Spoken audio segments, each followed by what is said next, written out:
Hello दोस्त, फिर से मेरे चैनल में आप लोगों का स्वागत है। आज हम बात करेंगे मैथ का कंसेप्ट के बारे में। प्लस और माइनस किस तरह समझे कि कभी भूल नहीं पाए। तो आज हम बहुत ही इम्पोर्टेंट जो रूल बाय रूल पढ़ेंगे। आज ये वीडियो जो देख रहे हैं, अगर सही से देख लिए तो आपको मैथ में कभी भी कहीं से भी माइनस प्लस में दिक्कत नहीं होने वाला है। तो आज हम लोग काफ़ी इम्पोर्टेंट मैथ का ही टॉपिक है। जो भी ये वीडियो देखेगा शायद उसको कभी मैथ में डाउट ही नहीं होगा। तो आज हम ये वीडियो क्लास 7, 8, 9, 10 सभी के लिए ये बहुत ही उपयोग है। तो आप लोग वीडियो को देखिएगा, शेयर भी जरूर कीजिएगा। तो आज सबसे पहले हम लोग बात कर लेते हैं इसका रूल नंबर 1 का। रूल नंबर 1 क्या बोल रहा है। इसी तरह से हम लोग 10 रूल पढ़ेंगे। आज काफ़ी इम्पोर्टेंट 10 रूल है जो आपके लिए काफ़ी फायदा होने वाला है। तो आइए हम लोग बात करते हैं रूल नंबर 1 का। रूल नंबर 1 में बोल रहा है, यदि किसी संख्या में 0 से गुना करने पर गुणनफल 0 होता है। क्या? यदि किसी भी संख्या में अगर हम 0 से 0 से गुना कर दिए तो उसका मान 0 ही होगा, कुछ नहीं, 0 होना तो होना है।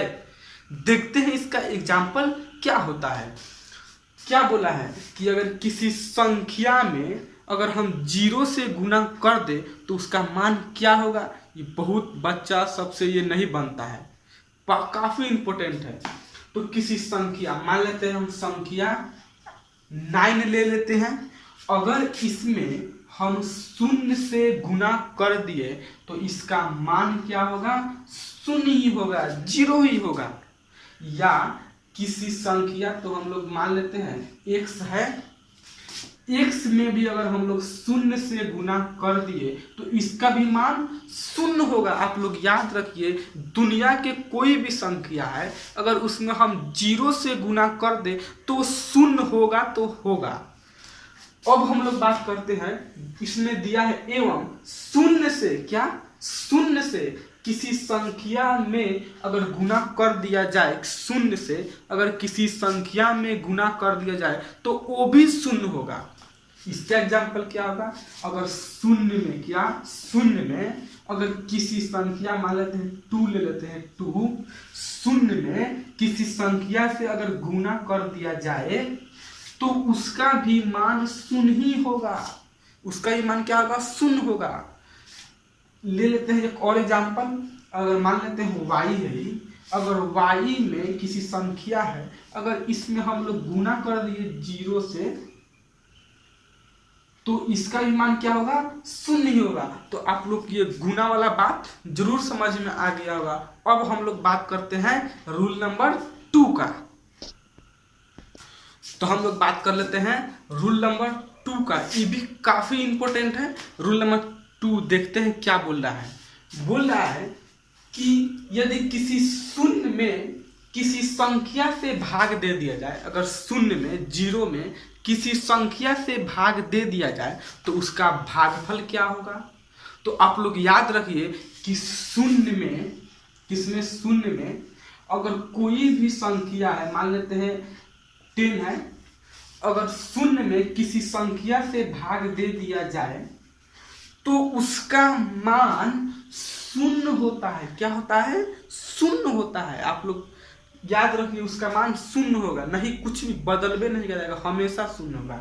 एक और एग्जांपल ले लेते हैं इसका, मान लेते हैं 0 है, क्या है, 0 है, और इसका बटन क्या है, 2 है। तो अगर किसी भी 0 में अगर किसी संख्या से भाग दे दिया जाए, मान लेते हैं 2 से भाग दे दिया जाए तो इसका मान क्या होगा, 0 होगा, 0 होगा ही होगा। तो आप लोग का ये भी रूल समझ में आ गया होगा। अब हम लोग बात करते हैं रूल नंबर 3 का। तो हम लोग बात कर लेते हैं रूल नंबर 3 का।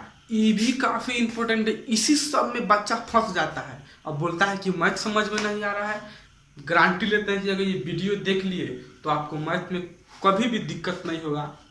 तो रूल नंबर 3 देखिए क्या कर रहा है, किसी संख्या में, तो कोई संख्या ले लेते हैं, मान लेते हैं 5 ले लेते हैं, ये कोई संख्या हो गया।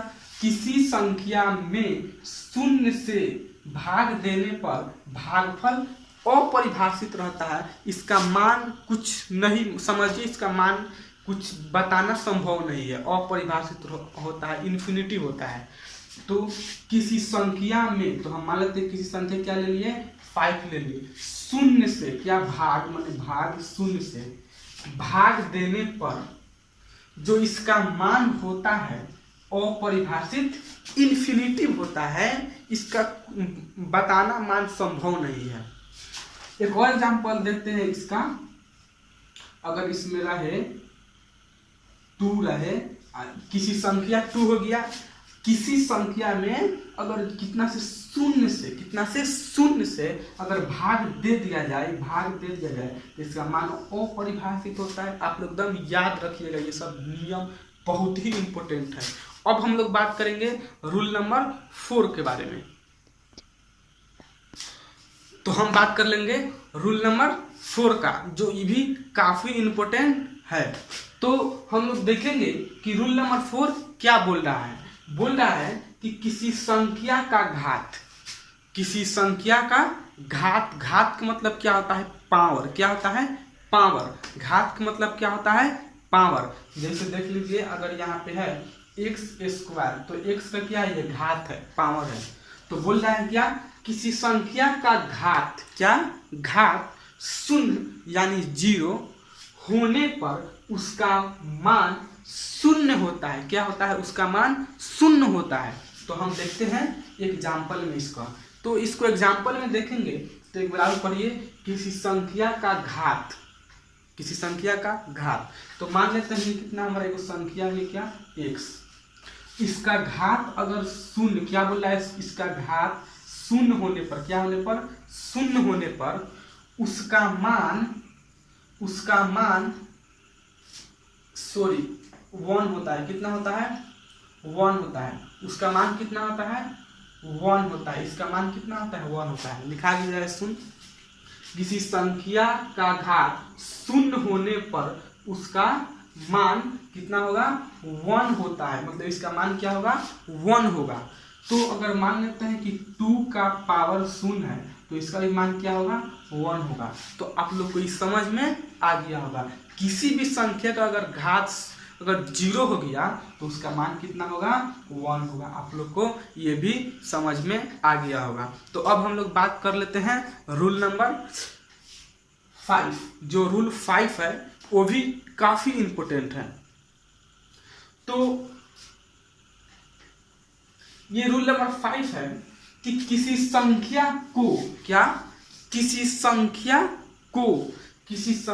को स्वयं से, स्वयं मतलब क्या होता है, एक ही, दोनों हो एक ही, भाग देने पर उसका मान 1 होता है। क्या होता है, उसका मान 1 होता है। मतलब अंश में भी क्या हो, समान हो, और हर में भी समान, मतलब दोनों ऊपर नीचे एक ही हो, तो उसका मान कितना होगा, 1 होगा। देख लेते हैं ये क्या होगा, अगर ऊपर अगर 4 हो, अगर नीचे भी क्या हो, 4 हो, तो इसका मान कितना होगा, 4 से 4 कट जाएगा, इसका मान कितना होगा, 1 होगा। यही बोल रहा है नियम। अगर यहाँ पे x हो और बटन में भी क्या हो, x हो, तो ये कट के इसका मान कितना हो जाएगा, 1 हो जाएगा। अब देख लेते हैं, अगर इसका मान 2 हो और फिर बटन में क्या है, 2 हो, तो इसका मान कट कितना हो जाएगा, 1 हो जाएगा। तो आप लोग ये भी रूल समझ गए होंगे, इसका मान 1 होता है। तो अब हम लोग बात कर लेंगे रूल नंबर 6 के बारे में, वो भी काफी इम्पोर्टेंट। तो हम लोग बात कर लेते हैं रूल नंबर 6 के बारे में, जो काफी इम्पोर्टेंट है। तो देखते हैं कि रूल नंबर 6 क्या बोल रहा है। बोल रहा है कि किसी संख्या के पहले, क्या, किसी संख्या के पहले कुछ भी नहीं हो, कुछ भी मतलब कुछ भी नहीं हो, तो हम प्लस मानते हैं, धन मानते हैं। क्या मानते हैं, धन मानते हैं, प्लस चिन्ह मानते हैं। तो यहाँ पे देखिए, अगर यहाँ पे 4 हो तो इसके आगे कुछ भी है, कुछ भी नहीं है, तो इसको हम क्या मान लेंगे, प्लस मान लेंगे। क्या माना जाता है? प्लस माना जाता है कि प्लस यहाँ पे छुपा हुआ है। अगर यहाँ पे x हो, यहाँ पे कुछ भी नहीं हो तो क्या मान लेंगे? प्लस मान लेंगे। अगर यहाँ पे y हो, कुछ भी नहीं हो तो हम लोग क्या मान लेंगे? प्लस मान लेंगे। अगर यहाँ पे 5 हो, कुछ भी नहीं हो तो हम लोग क्या मान लेंगे? प्लस मान लेंगे। रूल पढ़िए, कोई भारी नहीं होता है चीज। किसी संख्या के पहले, क्या पहले कुछ भी नहीं लगा हो तो हम लोग क्या मानते हैं? प्लस मानते हैं। आप लोग को समझ में जरूर आ गया होगा। तो अब देखते हैं हम लोग नेक्स्ट रूल 7 नंबर क्या कहता है। तो हम लोग बात करते हैं रूल नंबर 7 के बारे में, जो काफी इंपॉर्टेंट इसको माना जाता है। आप लोग इसको समझने की कोशिश कीजिएगा, हम तो समझा ही रहे हैं। तो एक बार रूल नंबर 7 को पढ़ कर देखिए कि ये क्या बोल रहा है। धनात्मक और ऋणात्मक, क्या धनात्मक मतलब प्लस, ऋणात्मक मतलब माइनस, संख्याएं, क्या संख्याएं स्वयं आपस में घट जाती है। क्या दो अगर संख्या रहे तो आपस में क्या होती है? घट जाती है। और चिन्ह बड़ी संख्या का लगता है। क्या चिन्ह बड़ी संख्या का लगता है। आप लोग को समझ में नहीं आया होगा। हम लोग देखते हैं इसका एग्जाम्पल क्या है, जो आपको समझ में जरूर आएगा एग्जाम्पल देखने के बाद, और इतना समझ में आएगा कि आप कभी नहीं भूल पाइएगा। तो देखते हैं इसका एग्जाम्पल क्या होता है। क्या है? धनात्मक और ऋणात्मक। तो हम एक क्या लेते हैं? धनात्मक मतलब प्लस, कुछ भी नहीं हो तो प्लस। और एक क्या ले लेते हैं? ऋणात्मक। क्या लेते हैं? ऋणात्मक। एक धनात्मक ले लिए और एक क्या ले लिए? ऋणात्मक ले लिए। आप पहले ऋणात्मक ले सकते हैं, बाद में भी धनात्मक ले सकते हैं, उसका भी एग्जाम्पल देखेंगे। तो एक धनात्मक ले लिए और एक ऋणात्मक ले लिए। बोल रहा है कि घटता है। क्या होता है? स्वयं घटता है। धनात्मक ऋणात्मक घटता है, लेकिन चिन्ह, क्या चिन्ह बड़ी संख्या की होती है। किसका होती है? बड़ी संख्या की होती है। तो ये तो घटेगा, ये तो घटना तो है ये है। तो 10 में से अगर हम 8 को घटना है तो 10 में से 8 घटेगा तो 2 होगा। लेकिन बोल रहा है कि चिन्ह बड़ा का होता है। तो आप लोग देखिए 10 में और 8 में बड़ा कौन है? आप लोग तो इतना तो जरूर बता सकते हैं कि बड़ा कौन है। 10 बड़ा है भाई। तो 10 के आगे क्या है? कुछ भी नहीं है। तो अभी ना बताएं प्लस है, तो इसके भी आगे क्या लगेगा? प्लस लगेगा। मतलब 2 के आगे क्या लगेगा? प्लस लिखते हैं हम लोग, प्लस नहीं लिखते हैं। समझ में नहीं आया होगा। देखिए एक और एग्जांपल लेते हैं इसका। पहले हम लोग क्या ले लेते हैं? माइनस ऋणात्मक संख्या ले लेते हैं, और बाद में हम लोग क्या ले लेते हैं? धनात्मक संख्या ले लेते हैं। क्या ले लेते हैं? धनात्मक संख्या। 2 ले लिए तो ये तो घटेगा। नियम कह रहा है कि किसी भी हाल में घटना है इसको। तो ये तो घटेगा, तो घटेगा तो 6 में से 4 घटेगा तो कितना होगा? तो इसको घटना तो है, ये तो घटेगा ही।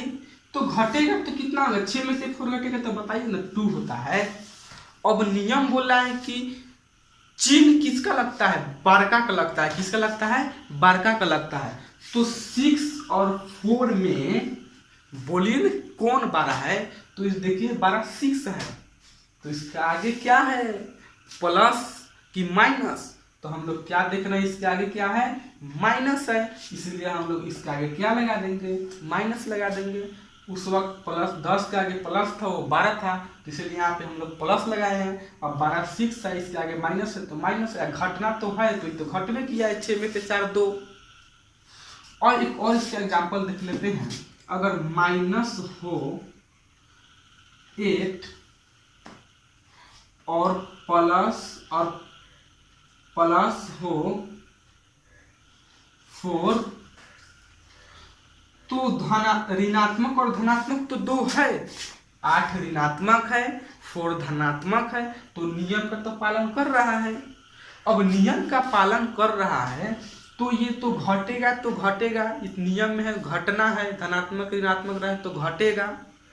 तो घटेगा तो 8 में से 4 घटेगा तो 4 होगा। आप लोग तो इतना मालूम होगा। अब देखेंगे नियम कर रहा है कि चिन्ह बड़का का लगता है, तो देखेंगे 8 और 4 में बड़ा कौन है? भाई 8 ना 12 है, तो 8 के आगे क्या है, ऋणात्मक। 8 का क्या है, ऋणात्मक है, तो यहाँ पे हम क्या लगा देंगे, ऋणात्मक लगा देंगे। वैल्यू किसका होता है, 12 का वैल्यू होता है। किसका वैल्यू होता है, 12 का वैल्यू होता है। ये भी आपको नियम समझ में आ गया होगा। तो अब हम लोग बात करेंगे रूल नंबर 8 के बारे में, जो वो भी काफ़ी इम्पोर्टेंट है। देखिए आप लोग, हम लोग बात करेंगे रूल नंबर 8 के बारे में, जो ये काफ़ी इम्पोर्टेंट है। रूल नंबर 8 बोल रहा है कि ऋणात्मक अगर संख्या हो जाए, दो अगर ऋणात्मक संख्या हो जाए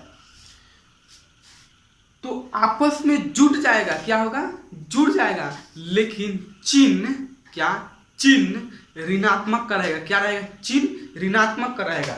देखते हैं इसका एग्जाम्पल क्या होगा। मान लेते हैं ऋणात्मक संख्या मतलब क्या होगा, माइनस वाला संख्या होगा।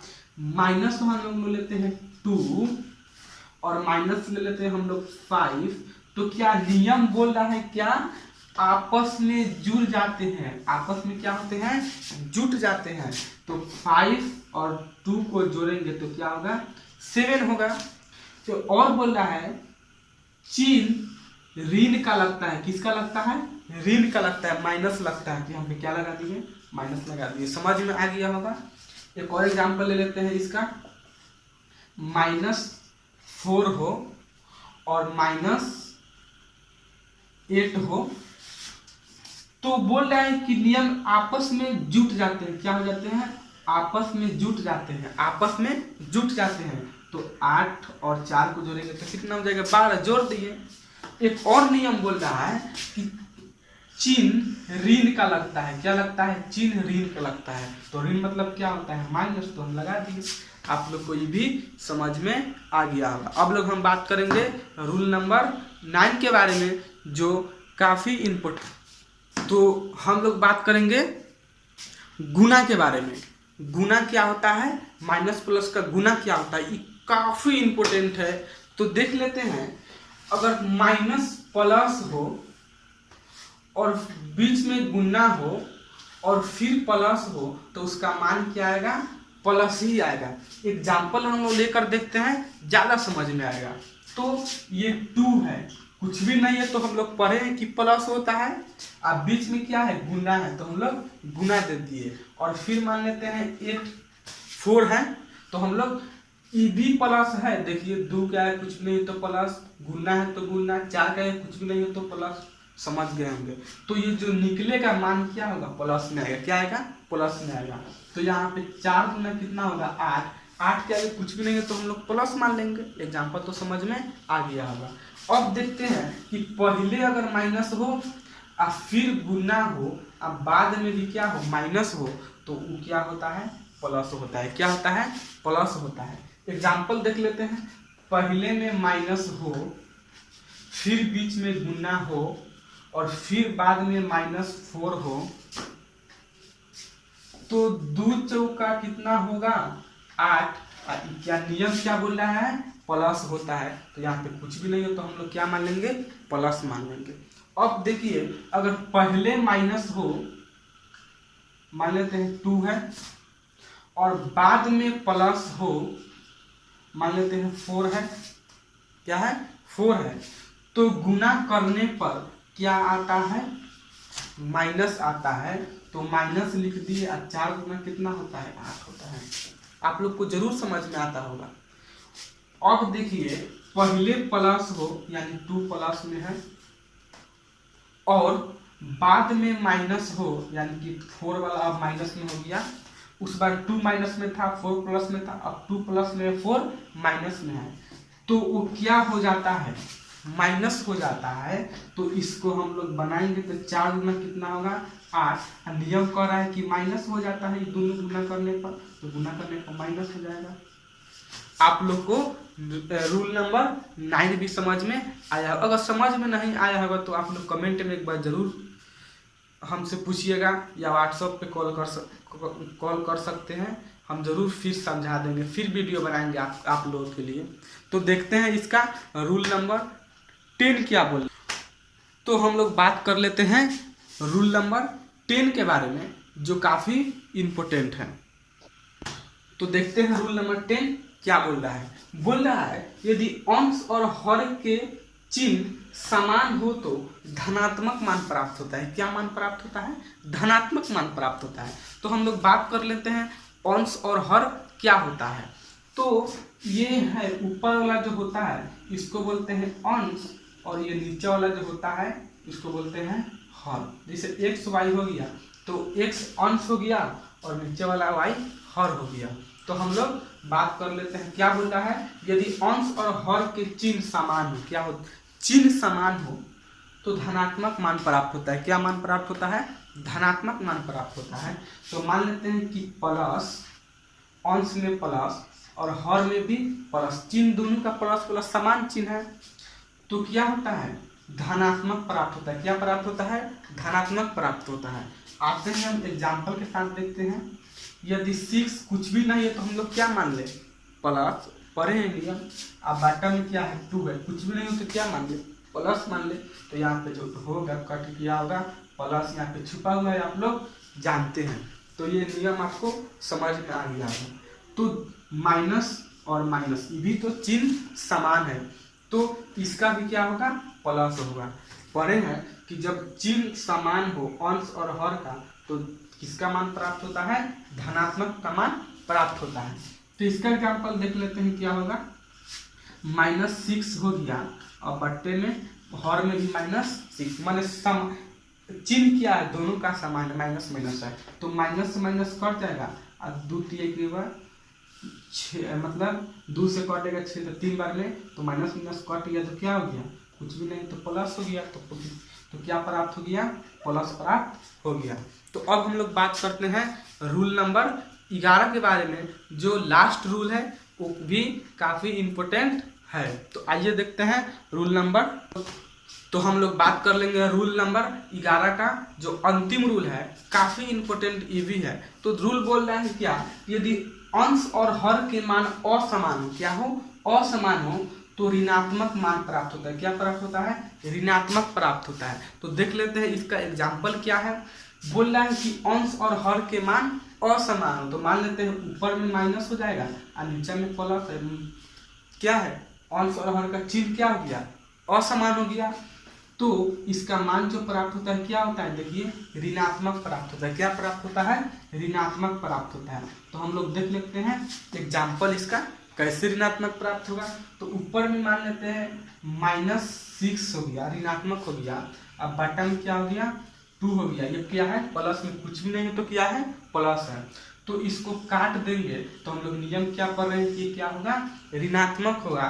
तो ऋणात्मक लिख दिया। 2 से 6 कितना बन करें? 3 बन। समझ में आ गया होगा। जब माइनस हो और नीचे प्लस हो, माइनस कुछ भी नहीं तो प्लस है तो इसका मान कितना क्या होता है? माइनस होता है। और इसको हम लोग माइनस लिख दिए, एग्जाम्पल देख रहे हैं। और 2 से 6 3 बार में कटेगा तो लिख दिए। एक और देखते हैं इसका। अगर ऊपर प्लस हो और नीचा माइनस हो तो ये भी तो चिन्ह असमान है तो इसका भी मान क्या होगा? ऋणात्मक होगा। क्या होगा? ऋणात्मक होगा। तो एग्जाम्पल इसका देख लेते हैं क्या होता है। चिन्ह असमान है तो इसका मान क्या होगा? ऋणात्मक होगा। रूल बोल रहा है। तो हम लोग देखते हैं ऊपर प्लस है, कुछ के आगे कुछ भी नहीं तो हम लोग प्लस मान लीजिए, नियम पढ़े हैं। और नीचे में क्या है? ऋणात्मक है तो माइनस में 2 ले लिए ऋणात्मक। तो इसका भी मान जो क्या आता है? माइनस आता है। तो हम लोग क्या लिख दिए? माइनस लिख दिए। और 2 से 6 कितना बार में कटता है? 3 बार में कटता है। तो ये भी आप लोग समझ गए होंगे। तो आज के लिए इतना ही। हम तो आज रियल नंबर चैप्टर स्टार्ट करने वाले थे लेकिन बच्चे का कमेंट आया है कि मैथ समझ में नहीं आता है, कुछ ऐसा कीजिए कि मैथ समझ में आने लगे। तो हम सोचे हैं कि ये वीडियो बना दिया जाए। तो अब हम जो चालू करेंगे, हो सकता है तो एक और कंसेप्ट देंगे इसी तरह मैथ का, उसके बाद चैप्टर चालू करेंगे। नहीं तो इसके बाद चैप्टर चालू कर देंगे या देखेंगे कुछ और बताने वाला होगा आप लोगों को लिए तो और बता देंगे। तो आज बात करेंगे, इसके बाद रियल नंबर चैप्टर या फिर कंसेप्ट देंगे। तो आज के लिए इतना ही। फिर मिलते हैं हम लोग अगले वीडियो में। अगर वीडियो से आप कुछ सीखे हैं तो सब्सक्राइब कीजिए, लाइक कीजिए और बेल आइकन को दबाइए और शेयर करना ना भूलिए। तो आप लोग मुझको सपोर्ट कर रहे हैं, बहुत बहुत आप लोग की शुक्रिया अदा करूँगा, मैं कर रहा हूँ और मैं बहुत खुश हूँ कि आप लोग मुझे बहुत सपोर्ट कर रहे हैं, सब्सक्राइब कर रहे हैं। तो आज के लिए इतना ही, फिर मिलेंगे अगले वीडियो में। और आज की वीडियो में जो समझ में नहीं आया होगा, कमेंट और व्हाट्सअप नंबर हम दे चुके हैं वीडियो में, ज़रूर हमको बोलिएगा, हम फिर से समझाने की कोशिश करेंगे। तो थैंक यू, फिर मिलेंगे अगले वीडियो में।